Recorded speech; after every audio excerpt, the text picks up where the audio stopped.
Don't drink that. The crystal goblet trembles in Thorn Ashcroft's pale fingers as he raises it toward lips that haven't tasted food in 3 centuries. Ruby liquid catches the chandelier light, swirling like liquid garnets, and every aristocrat in the grand ballroom holds their breath. This is the moment they've been waiting for. The Vampire King's annual toast at the midnight gala, where alliances are forged and fortunes are made with a single nod of his ancient head. But Iris Bellamy sees what they don't see. She's not supposed to be watching him at all. She's supposed to be invisible, just another black-uniformed server weaving through the crowd of silk gowns and diamond chokers, her tray balanced on one aching arm. Her feet are screaming in the too tight shoes she borrowed from her roommate. And there's a wine stain on her sleeve from when Lord Pemberton stumbled into her an hour ago. She's nobody. Nothing. Just a 28-year-old waitress working a 12-hour shift at the city's most exclusive event because the catering company was desperate and she needed the $300 to keep the electricity on in her dying mother's hospital room. Before we continue, please prove my mom wrong. She says I can't hit 1,000 subscribers. Okay, let's continue. But she saw them. She saw Senator Waverly and that silver-haired woman in the emerald dress huddled by the servants' entrance 15 minutes ago. She saw the small vial. She saw the nod toward Thorne's private table. The words slip out before she can stop them.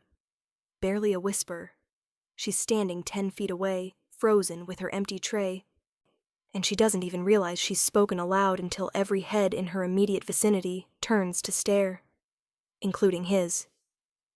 Thorn Ashcroft's eyes find hers across the space between them, and the world narrows to a pinpoint. They're silver. Not gray, not blue. True silver. Like mercury. Like moonlight on water. And they pin her in place with the weight of centuries.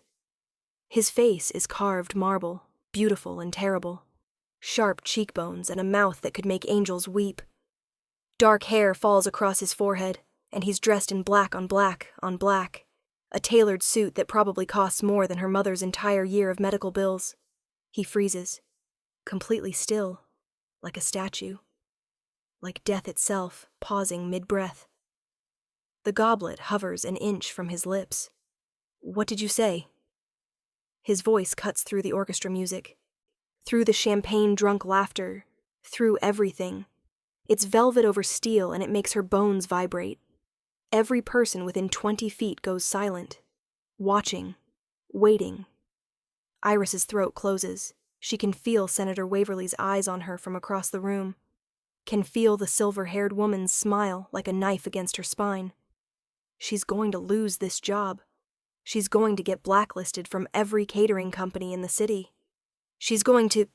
The wine, she whispers, and her voice shakes so badly she barely recognizes it. I saw them poison it.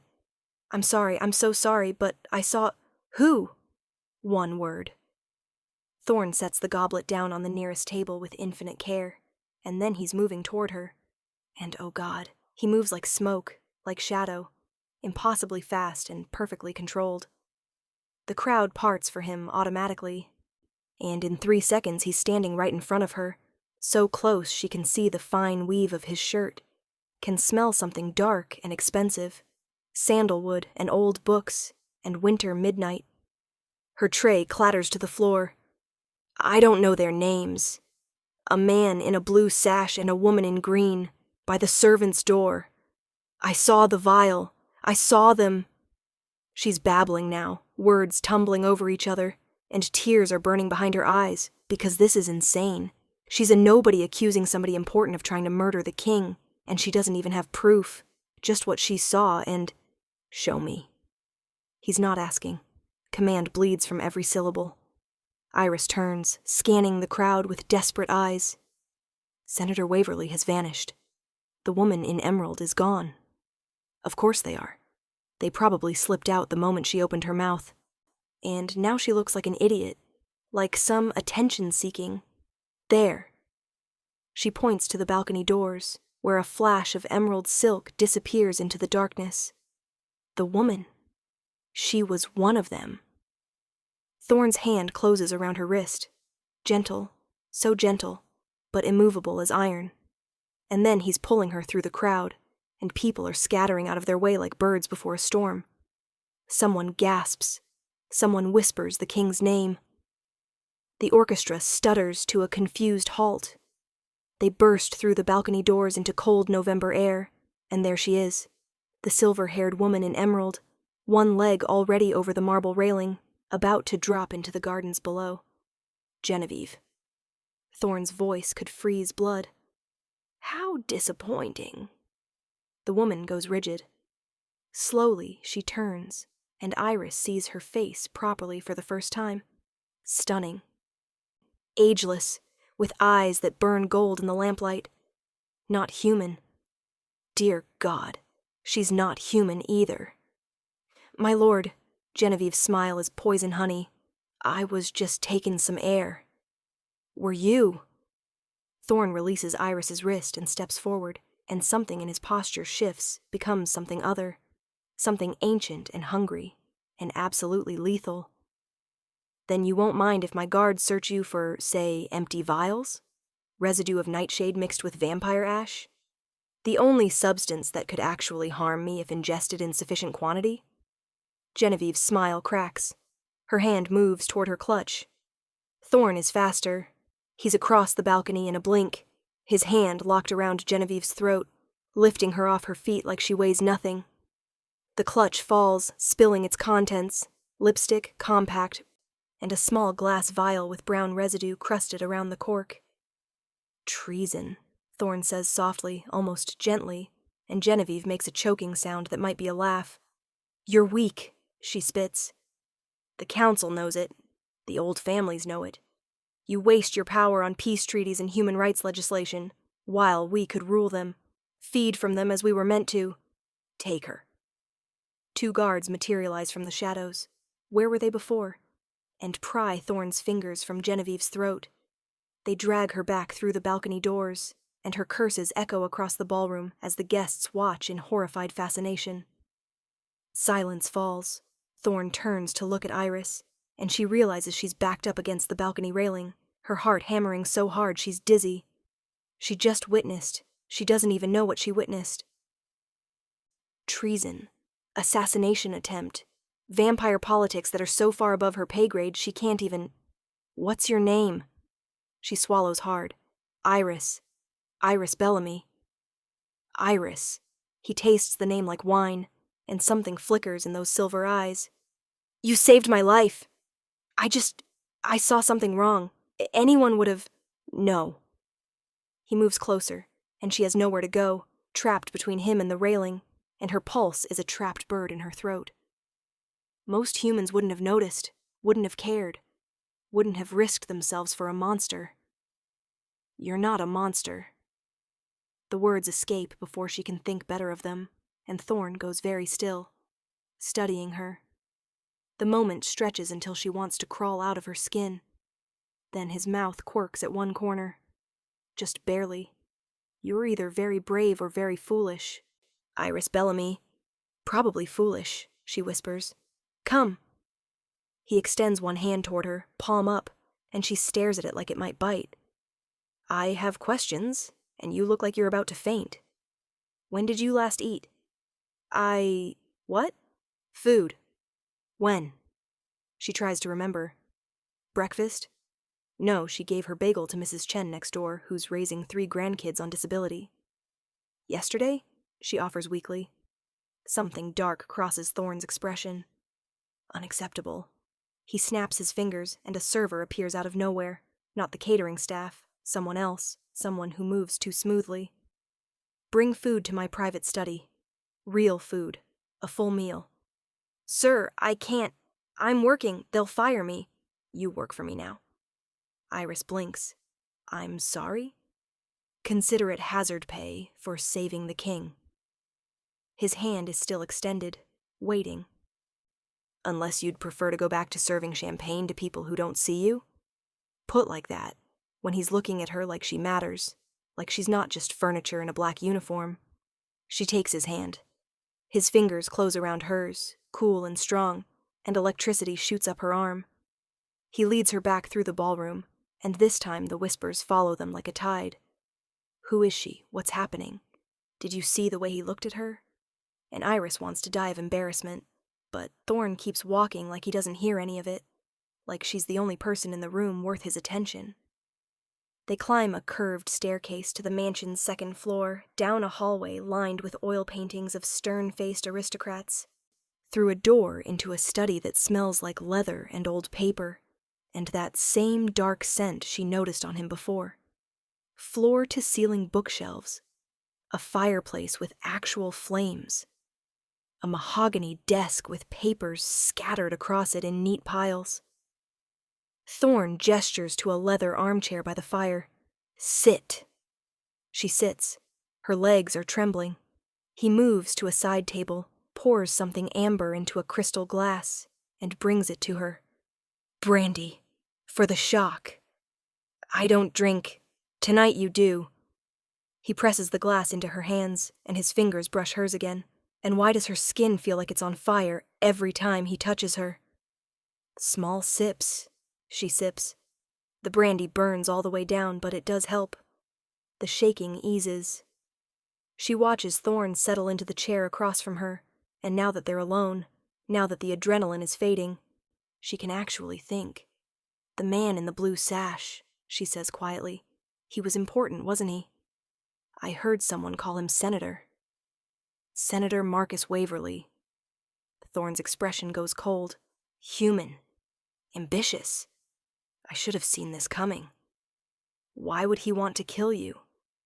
"Because I'm trying to pass legislation that protects human blood donors, ensures they're paid fairly, treated well, can't be compelled against their will. There are certain vampires who prefer the old ways, the easy ways, when humans were food, not people." He says it matter-of-factly, like discussing the weather, but Iris can hear the anger underneath. "Genevieve represents that faction. Waverly was supposed to be my ally in the human government, but apparently someone made him a better offer. To poison you at your own gala." "Indeed. But," Iris frowns, "you're the king. Can't you just, I don't know, order them to stop?" Thorne laughs, and it's a tired sound, worn around the edges. "If only it were that simple.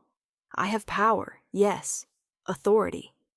But the old families have money, connections. They've been playing these games since before your country existed.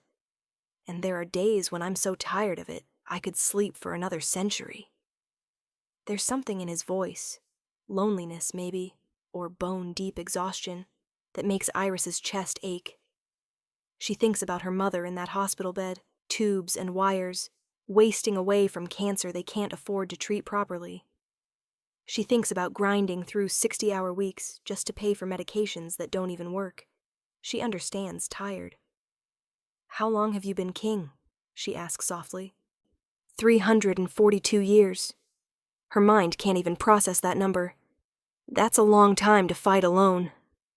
His eyes snap to hers, and something in them shifts, softens just a fraction. "Yes," he says quietly. "It is." A knock at the door.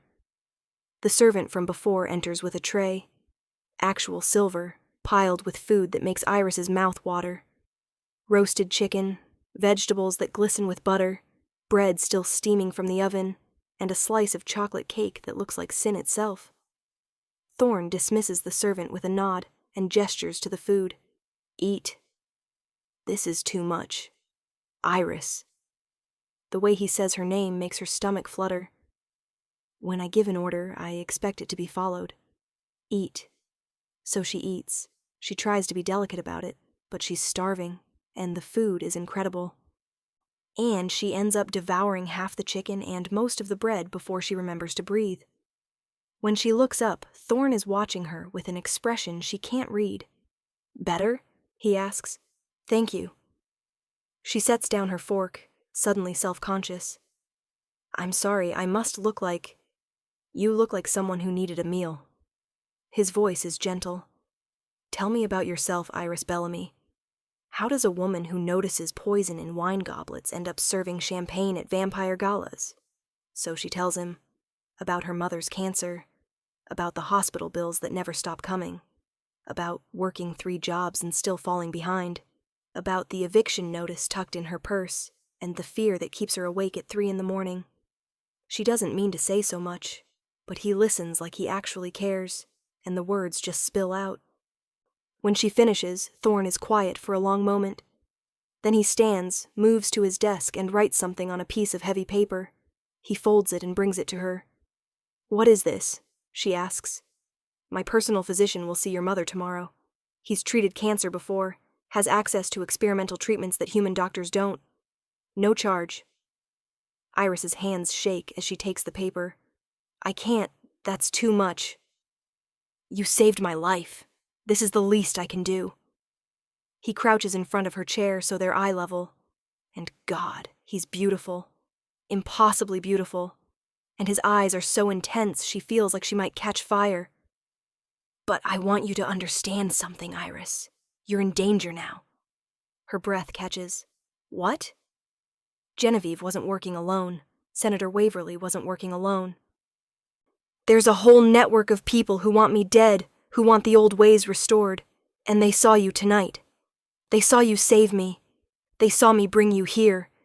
You're a target now." Fear claws up her spine. "Then I'll hide. I'll leave the city." "No." His hand covers hers where it rests on the chair arm, and heat blooms under her skin. "You'll stay here, under my protection, in my household."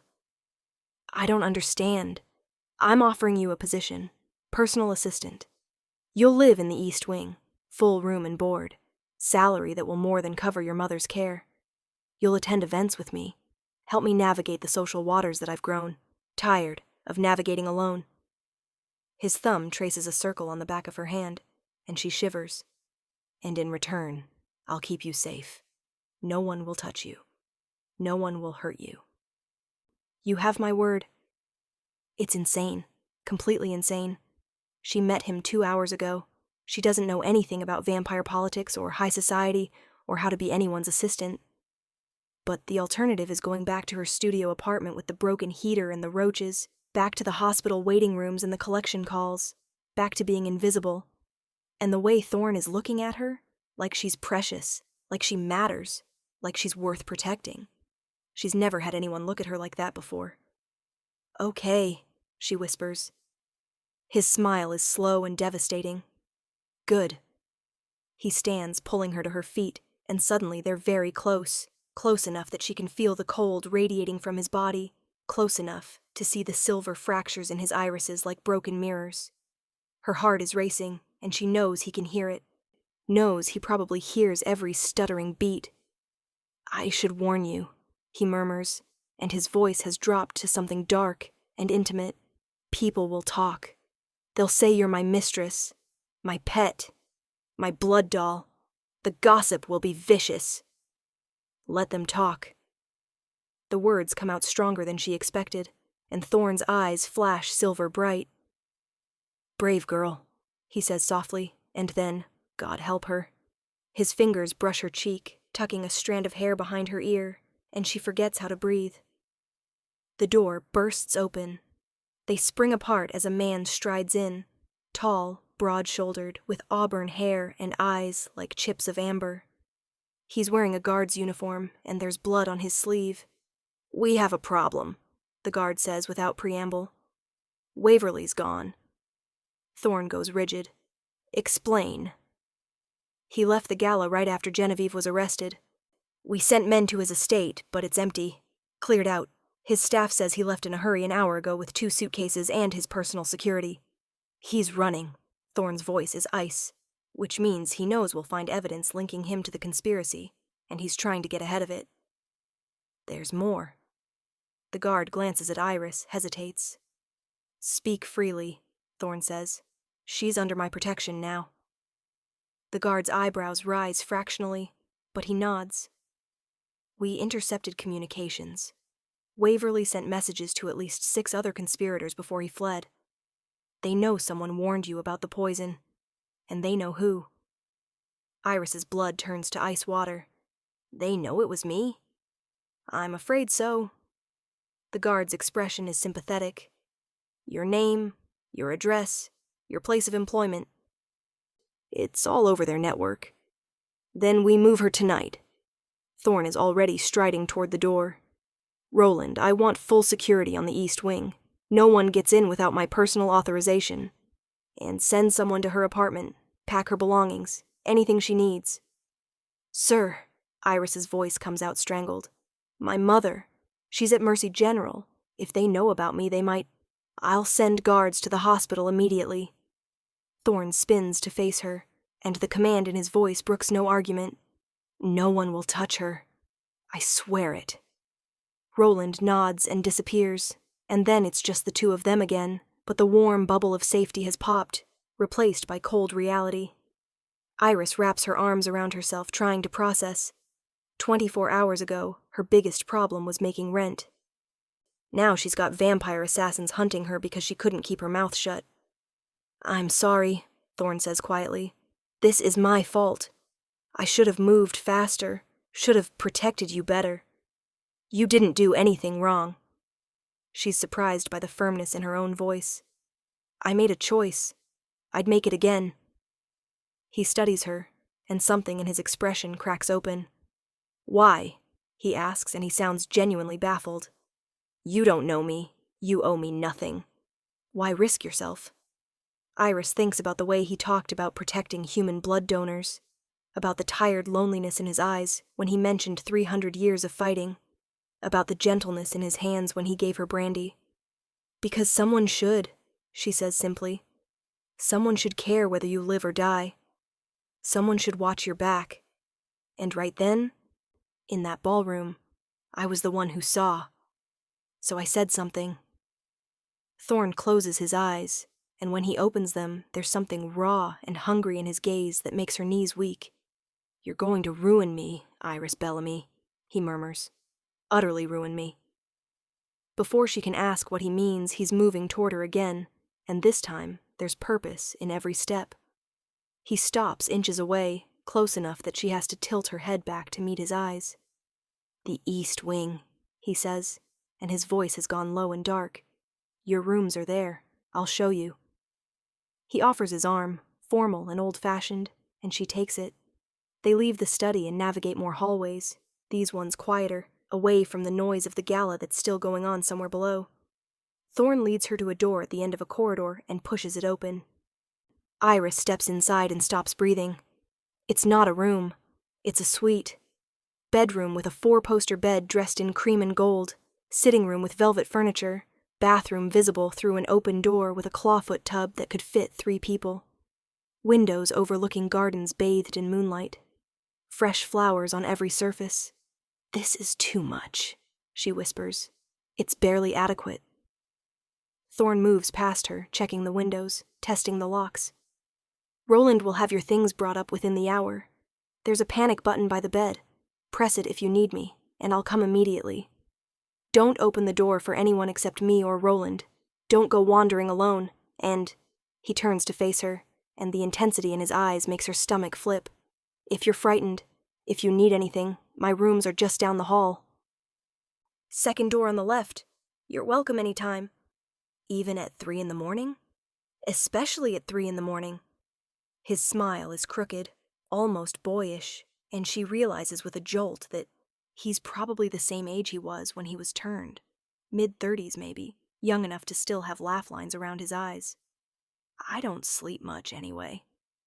There's so much she wants to ask, but exhaustion is crashing over her in waves now that the adrenaline has faded. Thorne must see it in her face because he steps back toward the door. Rest, he says softly. Tomorrow we'll talk more, make plans, but tonight you're safe, I promise. Thank you. The words feel inadequate for everything he's done, everything he's offering, but they're all she has. For all of this, for believing me. Thank you for speaking up. He lingers in the doorway, silhouetted against the hall light, and something passes between them. Recognition, maybe, or the beginning of something neither of them can name yet. Good night, Iris. Good night. He closes the door, and she's alone. Iris sinks onto the edge of the bed and stares at her hands. They're shaking again. Everything is happening too fast. The poison, the conspirators. This room, Thorne's eyes on hers like she's something worth keeping. She should be terrified. She should be running. But when she closes her eyes, all she can think about is the way he said her name, the way his fingers felt on her skin, the way he looked at her like she mattered. She's in so much trouble. The days blur together after that night. Iris moves through Thorne's world like a ghost learning to be real, learning which fork to use at formal dinners, how to address a duchess without causing offense, the subtle signals that mean a conversation is ending or a threat is brewing. Roland becomes her unexpected ally, drilling her on vampire politics with the patience of a saint. Thorne's housekeeper, a stern woman named Beatrice, teaches her how to navigate the mansion's endless corridors without getting lost. And Thorne is everywhere and nowhere. He's teaching her the social dances she'll need for the next gala. He's sitting across from her at breakfast, reading reports while she eats pastries that are too delicate to be real. He's brushing past her in hallways, his hand ghosting across the small of her back, sending electricity down her spine. He's present in every room, even when he's not there. In the books he leaves on her nightstand, in the note tucked into her coat pocket before she visits her mother at the hospital, in the way the whole household seems to orbit around his invisible gravity. Her mother is getting better. That's the miracle she can't quite process. Thorne's physician, a vampire named Dr. Ainsley who looks 25, but admits to being closer to 500, has her on treatments that actually work. The tumor is shrinking. The color is coming back to her cheeks. Last week she sat up in bed and asked when Iris would bring that handsome young man to visit again. Iris hasn't told her mother that Thorne is a vampire, or that Iris is now living in a mansion because she foiled an assassination plot. Some truths are too strange for hospital rooms. 3 weeks after the poisoned wine, Iris stands in Thorne's study while he paces like a caged animal. Senator Waverly has been found, dead, drained completely of blood, left in a hotel room 2 states away with a note pinned to his chest. Traitors serve no master. They killed him to keep him quiet, Thorne says, and his voice is jagged with fury. Which means there's something bigger, something we haven't found yet. The conspiracy is deeper than you thought. Much deeper. He stops pacing, turns to look at her, and the weight of his gaze still makes her breath catch.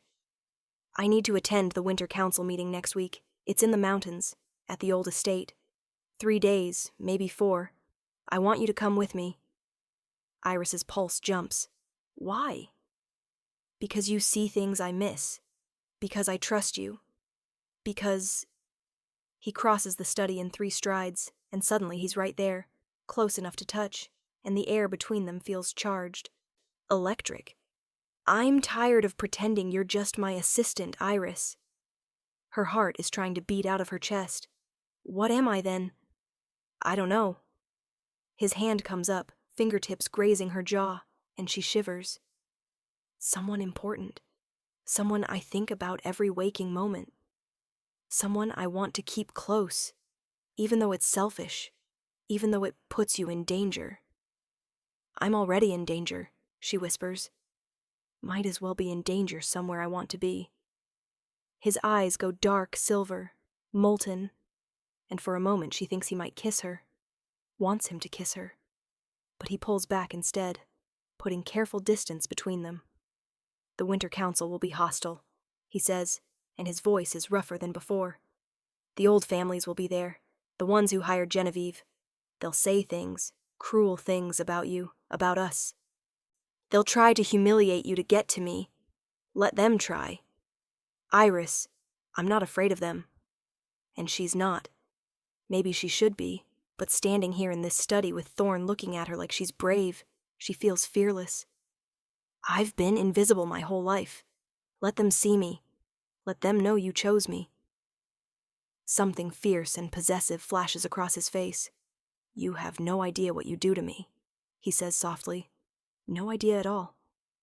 The Winter Council estate is a stone fortress in the mountains, all Gothic arches and frosted windows and gargoyles that might not be decorative. Iris arrives in a car with Thorne and Roland, and from the moment they step into the great hall, she can feel the hostility like a physical presence. Vampires everywhere. Beautiful, cold, watching her with eyes that catalog every flaw. a human, in their sacred space. Clinging to their king's arm like she has any right. Thorn keeps her close, his hand possessive on her lower back, and when someone whispers "blood doll" loud enough for her to hear, his eyes flash silver, and the whisper cuts off mid-word. The first night's dinner is an endurance test. Iris sits at Thorn's right hand, while vampire aristocrats ask pointed questions about her family, her education, her value. She smiles through it all, answers with as much grace as she can muster, and when Lady Morgana, a vampire with black hair like silk and a smile like razors, asks whether Iris is providing sustenance for the king, Iris doesn't flinch. "I provide counsel," she says clearly, "and apparently better vision than most of his court, since I'm the one who noticed the poison 3 weeks ago." The table goes silent.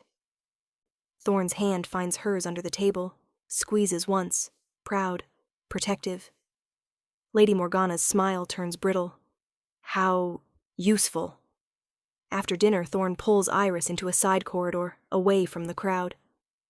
"You were magnificent," he says, and there's heat in his voice that makes her skin flush.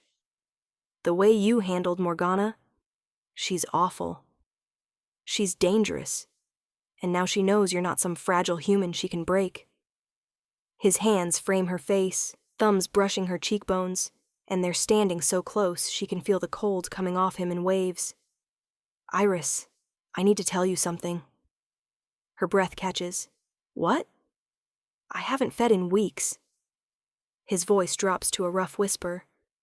"I usually feed from volunteers, people who consent, but I haven't wanted to. Not since you.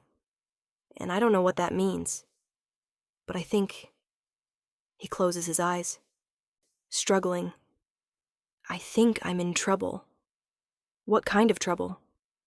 When he opens his eyes, they're burning silver. The kind where I want things I shouldn't want. Where I think about you constantly. Where I imagine what your blood would taste like on my tongue, and hate myself for it. Iris should be horrified. Terrified.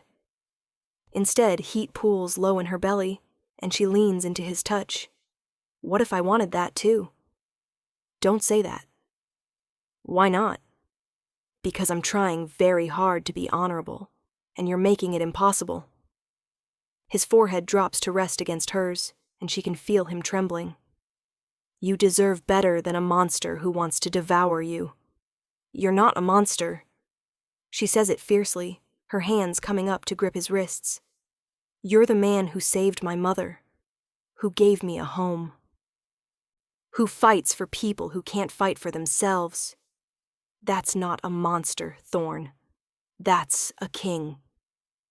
He makes a sound low in his throat, half groan, half laugh. And then his mouth is on hers, and the world explodes into sensation. He kisses like he's drowning and she's air, deep and desperate, one hand tangling in her hair, while the other pulls her flush against him. His lips are cool, but his tongue is velvet, and when his teeth graze her lower lip, carefully, so carefully, she gasps and opens for him. The kiss breaks. They're both breathing hard, staring at each other in the dim corridor, and Iris realizes her hands are fisted in his shirt. We should stop, Thorn says, but he doesn't let go of her. Probably. Someone could see. Let them. He laughs, and it's a shaky, wonderful sound. You're going to destroy me, Iris Bellamy. Good, she whispers, and kisses him again. The next day, everything falls apart. Iris is walking back from breakfast when she hears voices in one of the council rooms. The door is cracked open, and she recognizes Lady Morgana's cold tones immediately. Convinced the king is compromised. A human? As his companion? It's unseemly. Weak. More than that. A male voice, unfamiliar. She's a liability. If we remove her, Thorn will have no choice but to see reason. Remove her how? However necessary. Make it look like an accident. The human wandered off, fell from a balcony.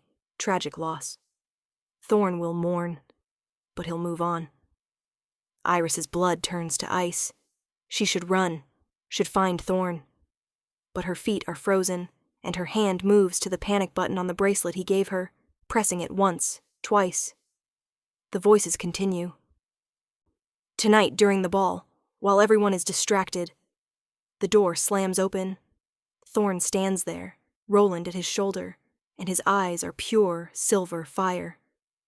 "Say that again," he says, voice deadly soft. "Please. I want to be absolutely certain what I heard." Lady Morgana goes white.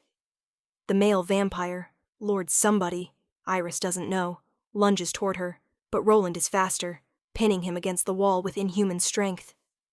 "You were plotting," Thorn continues, moving into the room, "to murder my companion.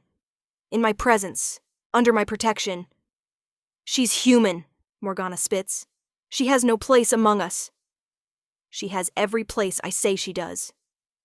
Thorn's voice could crack stone. "She saved my life.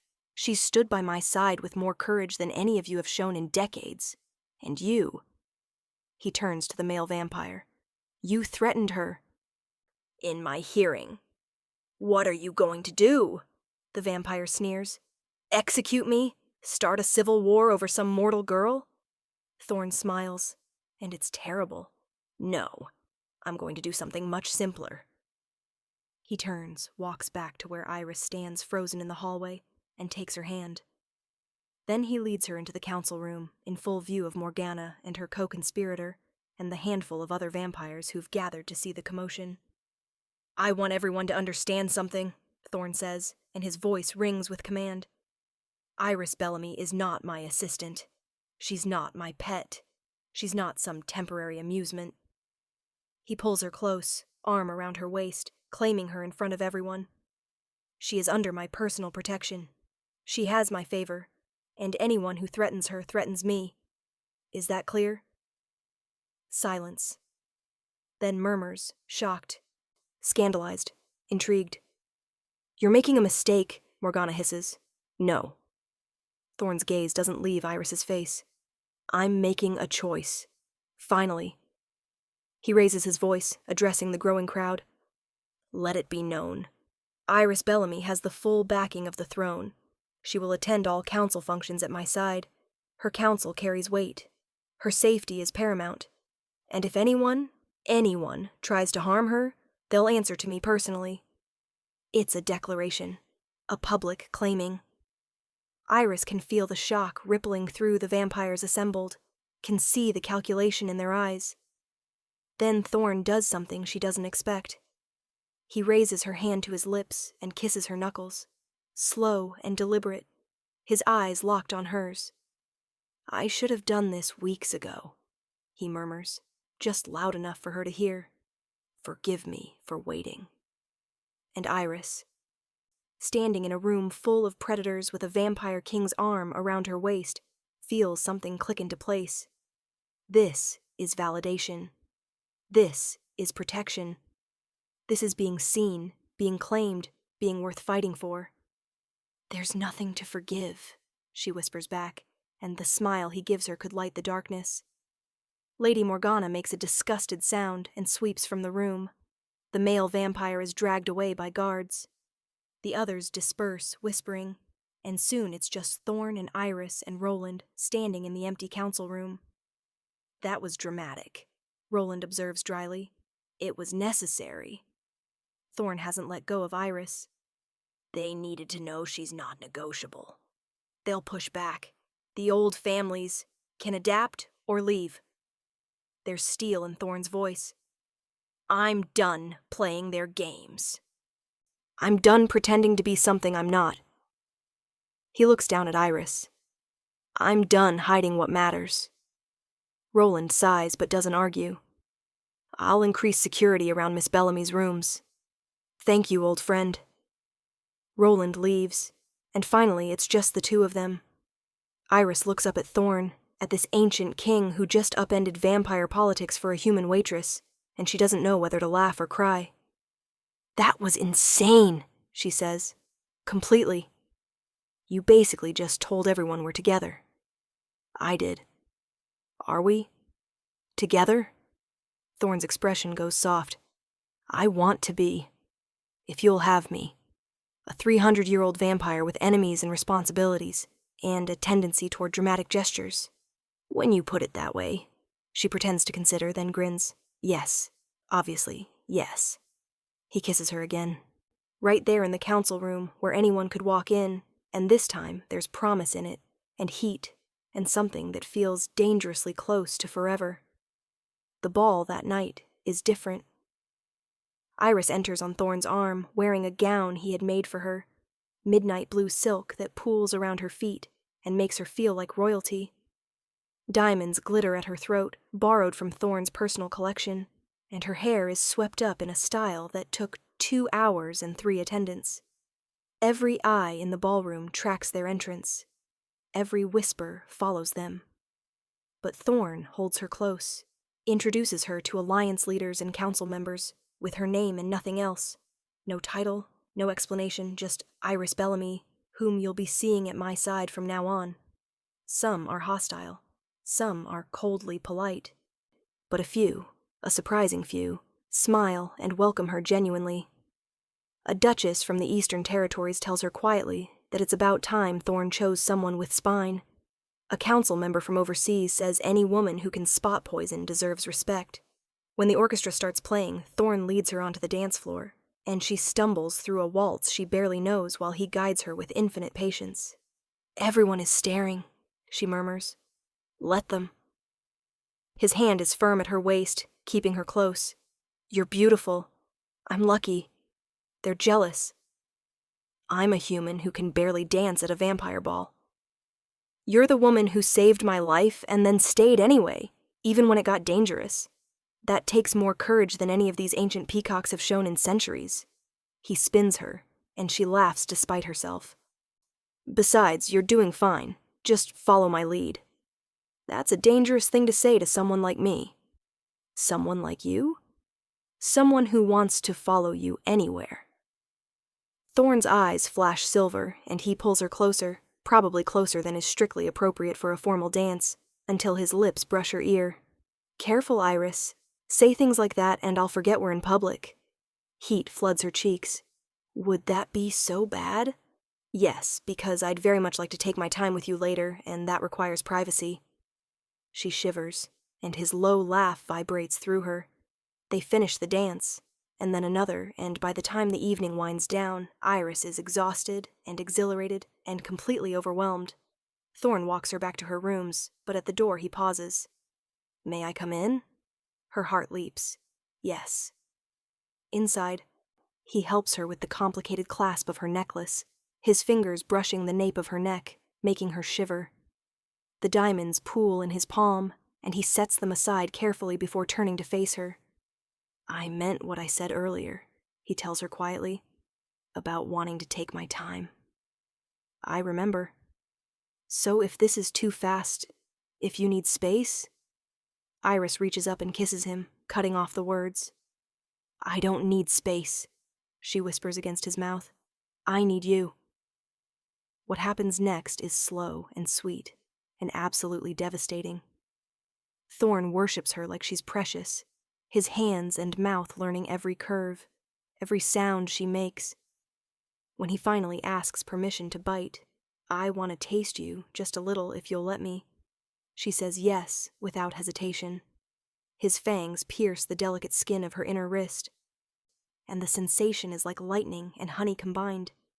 She gasps and he groans against her skin, drinking just a few sips before pulling back and licking the wound closed. You taste like sunshine, he murmurs, eyes glowing silver in the darkness. Like everything good I've forgotten. They fall asleep, tangled together as dawn breaks outside the windows. Iris wrapped in Thorne's arms, his cool skin against her warmth, and for the first time in years, she feels utterly safe. 6 months later, Iris stands in the same ballroom where she first saved Thorne's life, but everything is different now. She's wearing another gown, this one ivory and gold, and there's a ring on her finger that catches the chandelier light, an engagement ring. Because apparently vampire kings can fall in love with human waitresses, and sometimes they propose on bent knee with tears in their ancient eyes. The gala tonight is celebrating the passage of Thorne's blood donor protection legislation. It passed both the Vampire Council and the Human Senate, a landmark achievement that took months of negotiation and compromise, and late night strategizing with Iris curled against Thorne's side. Her mother is here, cancer-free now, wearing a lilac dress and beaming from a seat near the front. Dr. Ainsley's treatments worked. Miracle of miracles, they actually worked. Thorne takes Iris's hand and leads her to the center of the ballroom. The crowd quiets. He doesn't make speeches often, prefers action to words, but tonight he smiles at her and speaks directly to the assembled vampires and humans alike. "A year ago, someone tried to kill me at this very party," he says. "They poisoned my wine, and they would have succeeded if not for a waitress who had the courage to speak up when she saw something wrong." He squeezes Iris's hand. "That waitress is now my fiancée, my partner, the person I trust most in this world. And the legislation we're celebrating tonight exists because she reminded me what I was fighting for. A world where humans and vampires can coexist with dignity and respect." Applause ripples through the crowd. Not everyone, not the old families who still resist change, but enough. Enough that it feels like progress. "To Iris," someone calls out, Roland standing near the back with a rare smile. "To Iris," others echo, raising glasses. Thorne raises his own glass. Wine, not blood, because he's made a point of drinking human beverages at public events ever since, Iris pointed out, it makes people more comfortable. "To the woman who saved my life twice," he says. "Once from poison, and once from loneliness." He drinks, and Iris laughs, and when he kisses her in front of everyone there are whistles and cheers and probably some scandalized gasps. But she doesn't care. She's not invisible anymore. She's not struggling. She's not alone. She's loved, protected, seen. And when Thorne whispers in her ear, "Ready to face eternity with me, Iris Bellamy?" she doesn't hesitate. "Already am," she whispers back. The music starts, they dance, and somewhere in the watching crowd a new waitress with sharp eyes makes a note of which glasses look questionable, because some traditions are worth keeping. Even the ones that start with poison.